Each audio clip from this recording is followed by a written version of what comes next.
From my very left, D'abord à ma gauche proche, Christine Lagarde, who Madame is the Christine Lagarde. Managing Director of IMF.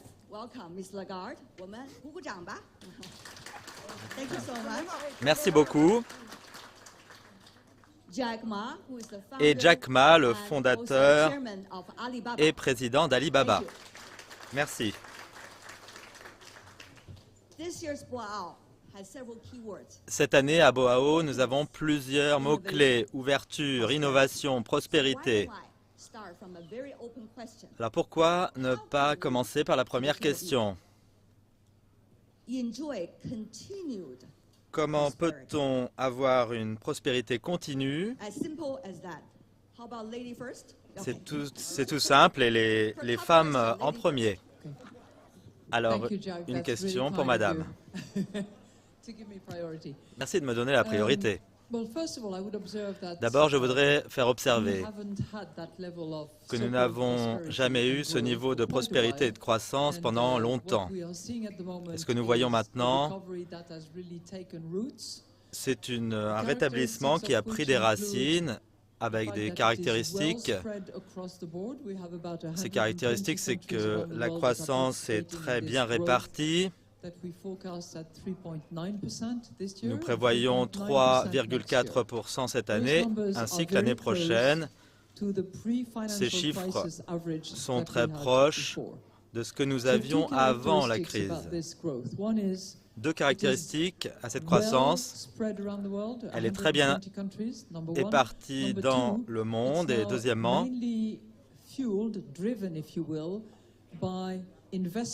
elle est conduite par les investissements et le commerce.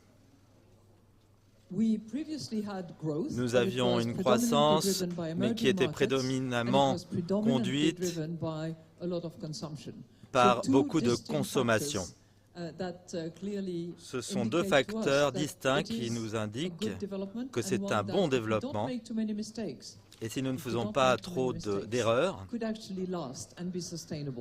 elle pourrait durer et être soutenable, durable. Alors comment continuer? Point numéro 1, nous devons regarder, même si le soleil brille, nous devons regarder les nuages qui sont à l'horizon, incluant une combinaison de choses.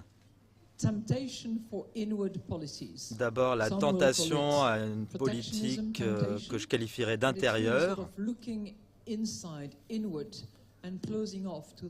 la tentation de regarder à l'intérieur et de ne pas regarder le reste du monde. Risque numéro 2,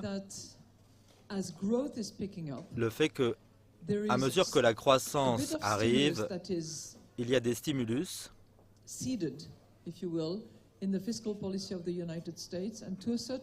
qui prennent leurs racines dans la politique fiscale aux États-Unis et en Chine.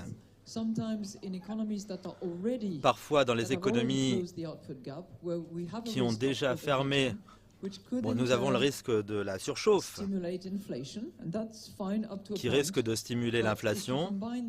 Mais si vous combinez cela avec les variations de monnaie, que nous n'avons pas encore vues, mais qui pourraient arriver, qui devraient arriver, nous avons le coût de la finance qui monte et ces politiques intérieures qui pourraient avoir des conséquences néfastes. C'est une situation que nous n'avons jamais eue depuis la Deuxième Guerre mondiale. Et je parle ici de dette publique. La dette publique autour du monde est plus forte qu'elle n'a jamais été depuis la Deuxième Guerre mondiale. Et ce n'est pas le seul problème. Nous avons aussi des dettes des entreprises. Approximativement, cela compte pour 2,5% du PIB mondial, ce qui est énorme. Si vous regardez à des pays, par exemple, qui ont peu de revenus, si nous voyons une appréciation de la monnaie et une hausse des dettes, ces pays seront à risque. Il y a plus de pays à risque aujourd'hui qu'il y a plusieurs années. Ce sont des problèmes que nous pensons très importants. Il y a des choses pour lesquelles on ne peut rien faire. C'est la démographie.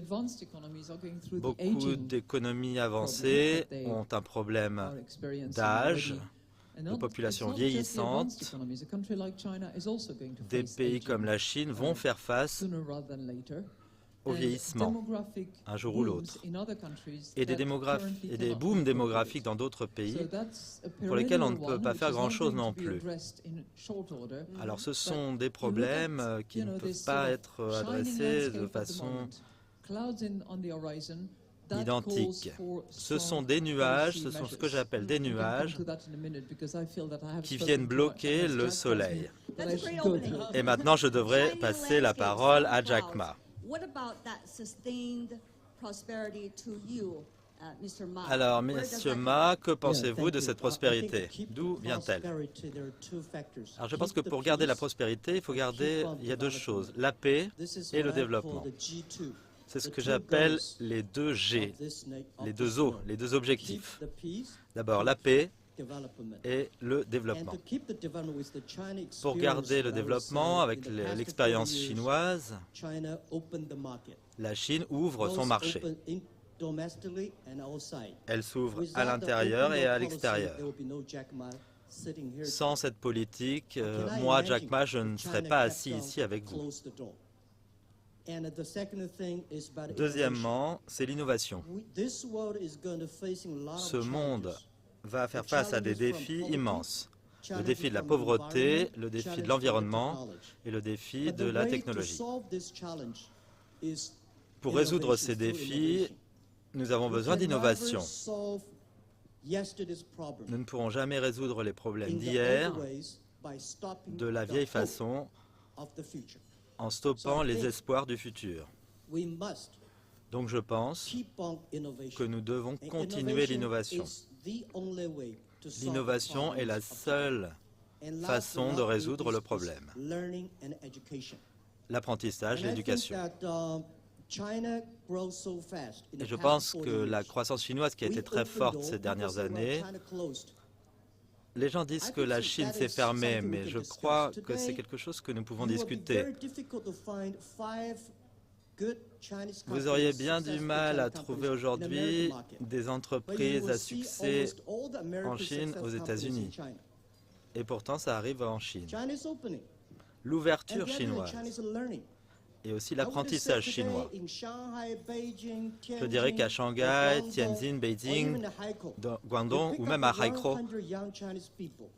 vous prenez 100 personnes, chacune qui parle 100 mots. Si vous allez à Washington, Seattle, prenez 100 personnes, combien peuvent parler à un mot de chinois? Ça, c'est l'éducation, c'est l'ouverture d'esprit, c'est l'ouverture des portes. Et je pense que c'est de cette façon que le monde connaîtra la croissance. Votre point sur l'innovation est un très bon point. Ce que nous observons depuis les 10 dernières années et même avant, c'est un déclin, une réduction de la productivité comparé à ce que nous avions avant, de façon prédominante dans les économies avancées. Et ce qui provoque cette réduction de la productivité, c'est le manque d'innovation. Les inégalités excessives également. Pour nous attaquer à ces inégalités, il faut inclure. Je me fais l'avocat d'une meilleure inclusivité de nos économies, parce qu'il y a des changements très importants. Il y a une force qu'il faut utiliser, et vous l'avez démontré. C'est un phénomène important.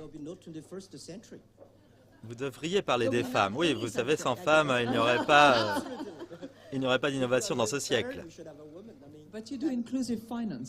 Et vous faites aussi de la finance inclusive, bien sûr, bien sûr. Je pense qu'aujourd'hui, l'innovation doit prendre en considération deux facteurs, la pauvreté 3 facteurs, les maladies et l'environnement. Vous avez le cancer, le sida. Tout cela peut être réglé par l'innovation. La pauvreté, il y a 3 choses que nous devons résoudre, l'inclusivité, la durabilité et l'écologie. Ce sont 3 facteurs qui nous occuperont au XXIe siècle. Ce sont des choses qui sont importantes pour toute la vie.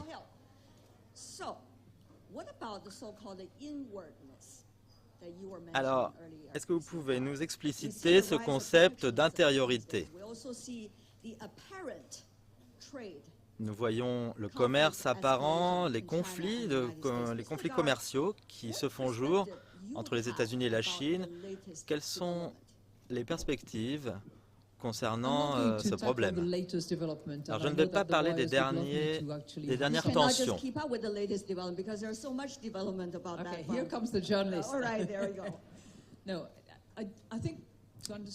Je pense que pour comprendre les conséquences de ce qui est proposé en ce moment, nous devons prendre de la perspective historique. Quand vous regardez dans le passé,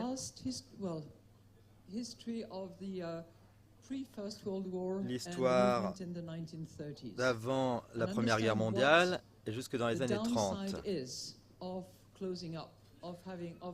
Cela nous montre les aspects négatifs de la fermeture. Il faut aussi regarder les bénéfices du développement. Jack Ma s'est développé depuis 30 ans. Les chiffres sont phénoménaux. Ils parlent d'eux-mêmes.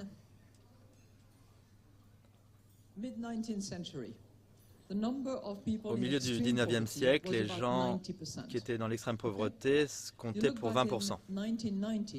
En 1900, la pauvreté extrême, c'était 37%. Si vous regardez les jours, c'est un petit peu moins de 10%. Il y a plusieurs facteurs, mais on peut vraiment dire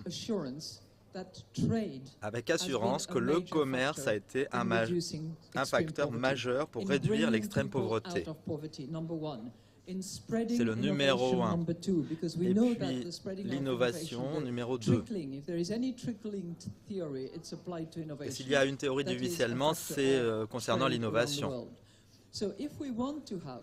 Si nous voulons réduire la pauvreté, si nous voulons améliorer la productivité et donc avoir plus de croissance,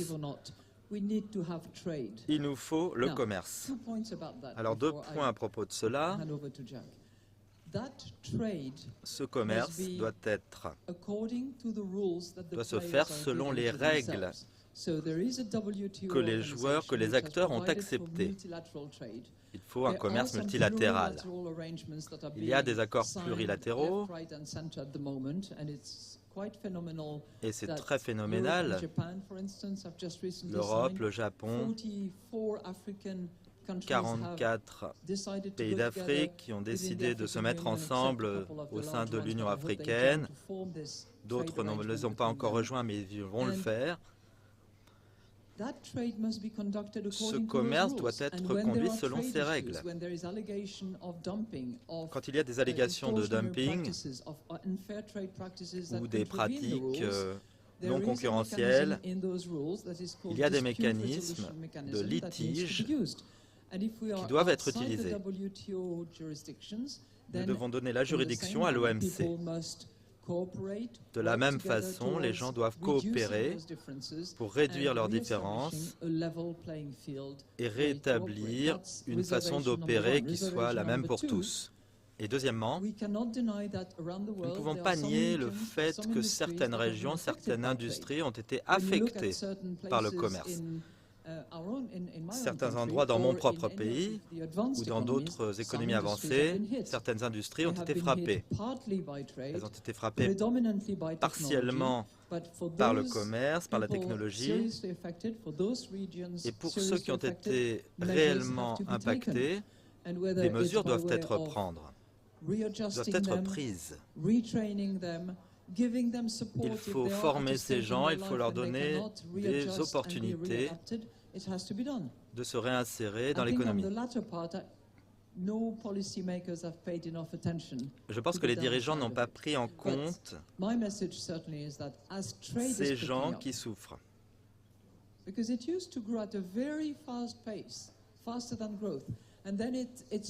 La croissance a grandi très rapidement et puis ensuite elle s'est réduite. Alors elle accélère énormément.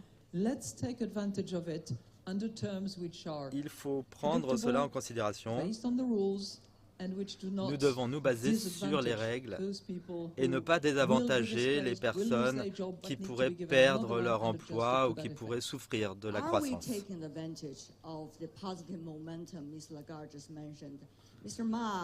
Alors, Monsieur Ma, il y a quelques années, à Boao, vous aviez mentionné cette plateforme. Alors, est-ce que vous êtes d'accord avec ce que Madame Lagarde dit? Est-ce qu'on doit poursuivre avec ces règles qui ont été établies? Absolument. Je pense que le commerce doit être conduit par des règles. Si le commerce s'arrête, c'est la guerre qui commence. Le commerce, c'est le respect entre cultures. Personne ne peut stopper la mondialisation. La mondialisation est une chose formidable. Ces 30 dernières années, elle n'a pas été inclusive. Elle n'a pas été suffisamment inclusive.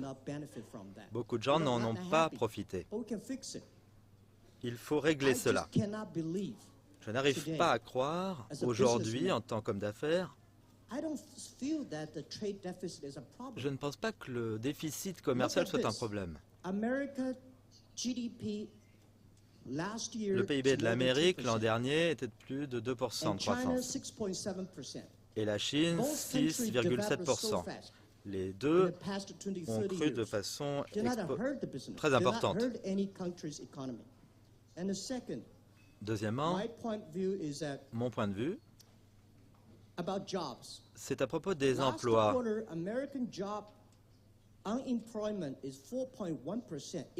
L'emploi aux États-Unis est de le chômage est de 4%.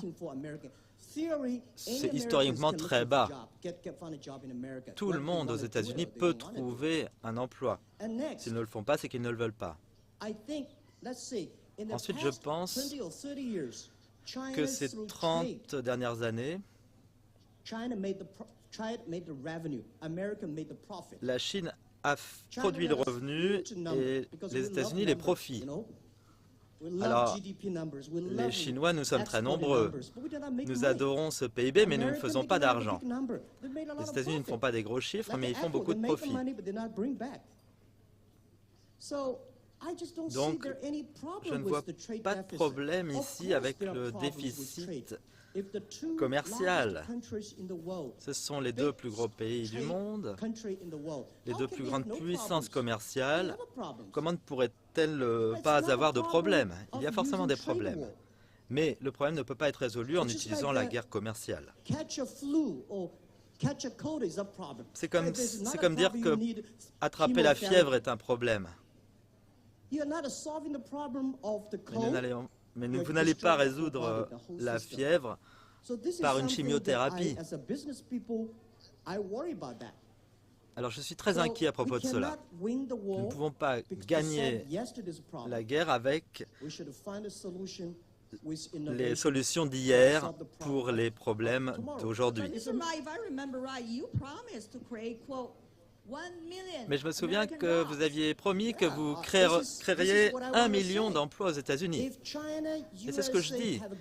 Si les relations Chine-États-Unis étaient bonnes, nous pourrions faire 1 million, 2 millions d'emplois aux États-Unis.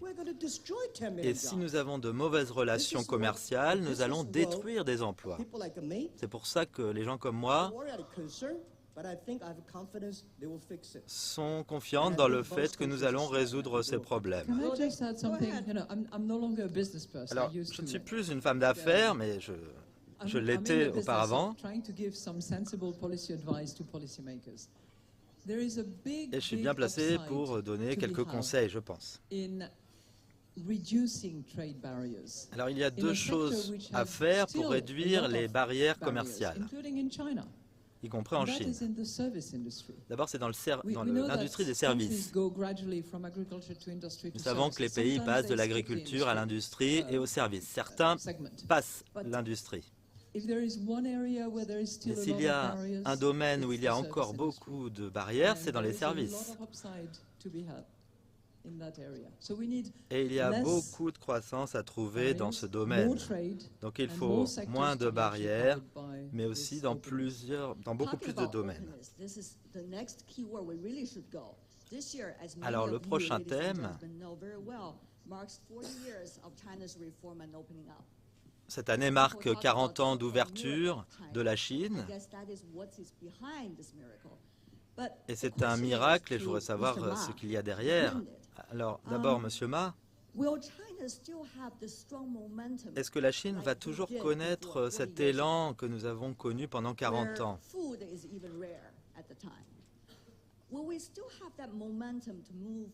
Est-ce que nous allons avoir ce même élan pour nous ouvrir et nous réformer, particulièrement, comme on dit maintenant, en eau profonde?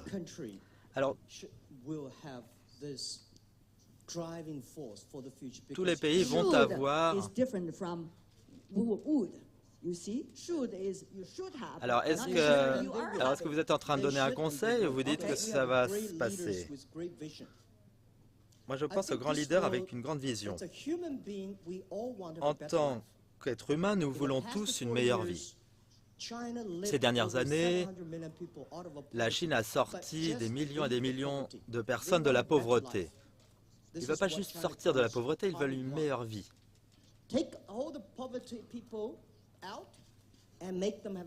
Prenez les gens tirez les gens hors de la pauvreté, mais aussi donnez-leur une meilleure vie.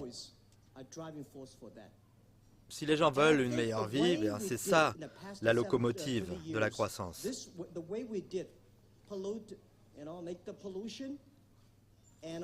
Le problème aujourd'hui, c'est la pollution et des usines avec une main-d'œuvre très peu payée qui font des produits formidables pour les autres. Je pense que la Chine, alors je ne sais pas ce que va dire le président Xi demain, mais je pense que la Chine devrait s'ouvrir encore plus.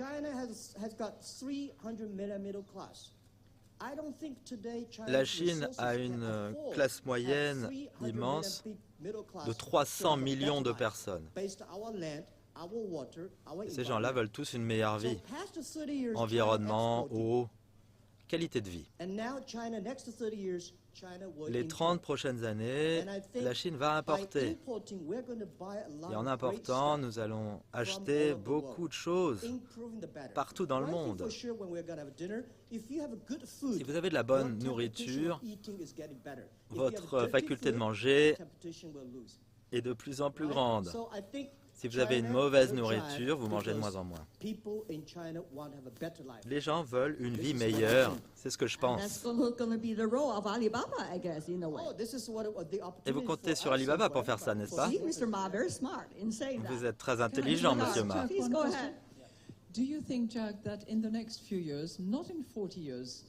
Alors pensez-vous que dans les 40 prochaines années, les hommes d'affaires comme vous et vos collègues, qui ont développé d'extraordinaires compagnies,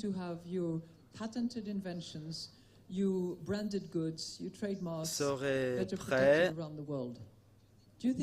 à partager vos innovations avec le monde? Oui, je pense que oui. Je pense que nous devons protéger la propriété intellectuelle, faire attention à nos marques, protéger nos marques et respecter les gens. C'est ce que je pense que nous devons faire.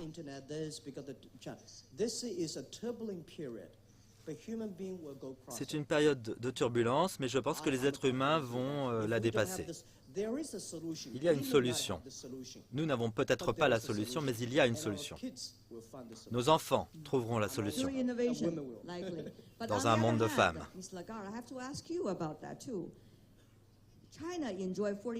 La Chine a eu 40 ans d'ouverture et de réforme, mais beaucoup de gens disent que d'autres pays ont eu leur propre manière de s'ouvrir et de se réformer. Que pensez-vous? Alors j'ai emprunté à John Fitzgerald Kennedy une expression, c'est quand le soleil brille que l'on répare son toit. Certains pays travaillent sur leurs murs, certains pays travaillent sur leur toit. Chacun a besoin de travailler sur quelque chose. Les réformes vont être différentes. La position fiscale des pays doit être vérifiée. Si je dois faire une recommandation, je pourrais dire que tout le monde doit construire des moyens de se prévenir de la crise. Il faut se préparer à la prochaine crise. Ce sont des précautions. Ça, c'est la première précaution. Il faut se ménager des moyens de combattre la prochaine crise. Il faut rendre la croissance plus inclusive, réduire la pauvreté. Et aussi, et surtout, améliorer la gouvernance et empêcher la corruption de se mettre entre les deux. Alors tous les deux, vous croyez à l'innovation, vous pensez que c'est une locomotive de la croissance, mais à l'heure où nous parlons, heure de Beijing, c'est le soir, aux États-Unis, c'est lundi matin, le président de Facebook a une audition. Alors, Monsieur Ma, je voudrais vous demander, je ne parle pas que d'un cas, il y en a plein d'autres, mais comment peut-on assurer la sécurité des informations pour les individus et les entreprises? Oui, d'abord, vous l'aimez, que vous le vouliez ou non, la révolution technologique arrive. Si vous n'en voulez pas, ça va arriver quand même. Alors, si vous l'aimez, il faut aller de l'avant avec. Il faut trouver une solution pour résoudre ce problème. La technologie va nous apporter des défis. Et beaucoup des anciennes habitudes vont devoir changer. Par exemple, la technologie de la blockchain. Personne ne pourra plus cacher son argent, donc ça, c'est pas très bon pour la corruption. Le système financier va devoir être plus transparent. Mais nous allons avoir d'autres problèmes, comme la sécurité des informations, la vie privée. Laissez-moi dire qu'il y a une solution. La solution la plus importante, c'est le respect des informations, le respect de la vie privée. De mon point de vue, je ne dirais rien sur Facebook, je dirais juste, il y a 50 ans, personne n'aurait imaginé que ce truc grandisse à cette vitesse. Et pourtant, tout le monde l'utilise. Donc, tous ces problèmes sont des problèmes nouveaux. Il est temps de les résoudre.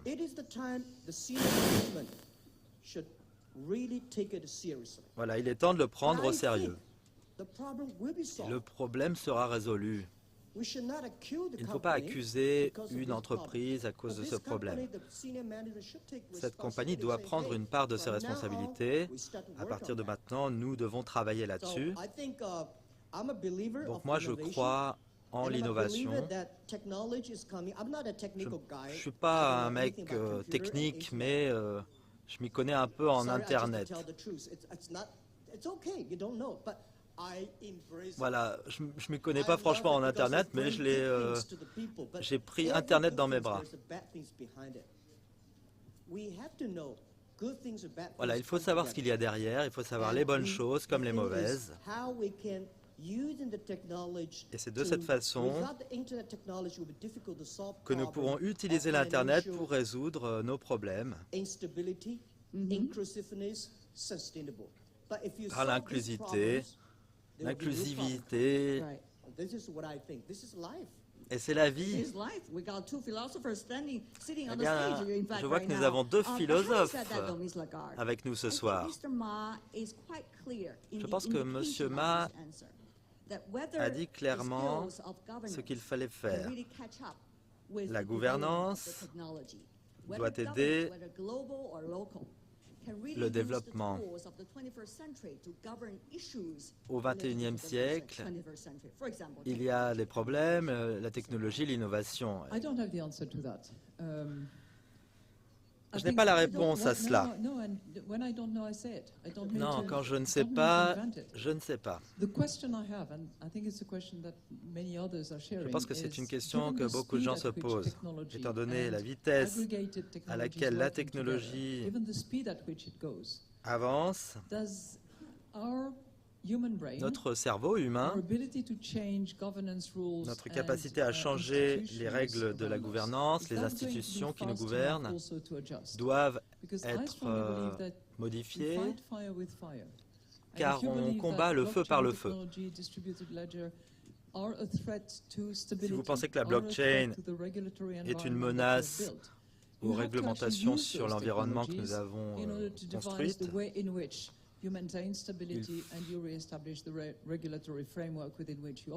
donc il faut réguler tout cela. La question, c'est de tout le temps être au top. Vous avez les mauvais, vous avez les méchants. Si vous transportez de l'argent dans un wagon ou si vous l'emportez de façon digitale en utilisant la blockchain ou des crypto-monnaies. Moi, je pense qu'elles ne sont pas des monnaies, d'ailleurs. Mais vous devez toujours faire face à ces problèmes. Beaucoup de technologies doivent venir de l'éducation. Mais quel genre d'éducation ? Comment puis-je être sûr que mon enfant, en allant dans telle université, aura une bonne formation? Je pense que ce sont les meilleures technologies que nous avons en ce moment. Et la question est comment utiliser au mieux l'éducation pour se mettre au courant des technologies. Je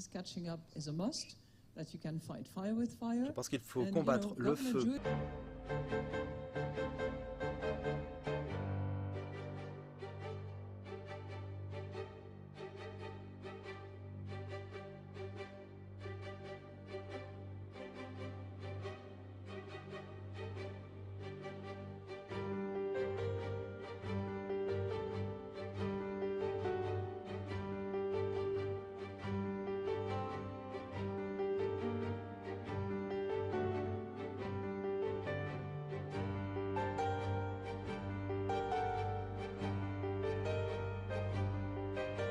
Thank you for being the spokeswoman of the issue on gender equity. And Mr. Ma, Alors, Monsieur Ma, leadership. à propos du leadership, oui, le leadership, c'est le respect du futur et le respect du passé. Je respecte les gens qui travaillent aujourd'hui. Les dirigeants sont toujours seuls. The natural question is, I should follow up, are you lonely? Et parce qu'il faut voir avant que les autres ne voient. Il faut voir les désastres avant les autres. Votre boulot, c'est d'empêcher les désastres sans que les gens s'en aperçoivent. Nous sommes des genres de héros. Les leaders doivent empêcher les désastres d'arriver. Nous ne sommes pas des héros. Les dirigeants doivent respecter les gens qui travaillent avec eux et respecter aussi les enfants du futur. Je ne me serais jamais imaginé être assis ici avec Christine et avoir toutes ces opportunités avec vous tous. Ce qui m'a conduit ici, c'est le rêve, la mission, le futur. Je suis très honoré. Je pense que sans les 40 ans de développement de la Chine, sans la technologie, sans les connaissances, tous ces gens à travers le monde qui partagent leurs idées, sans le langage que j'ai appris quand j'étais petit, il n'y aurait pas eu d'aujourd'hui. On a besoin de tout cela dans le futur. C'est ça, le leadership.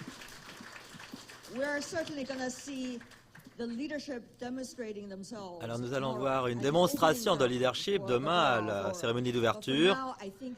Mais pour l'instant, nous devons applaudir nos deux amis qui sont assis à côté de nous. Merci beaucoup. Merci pour cette opportunité.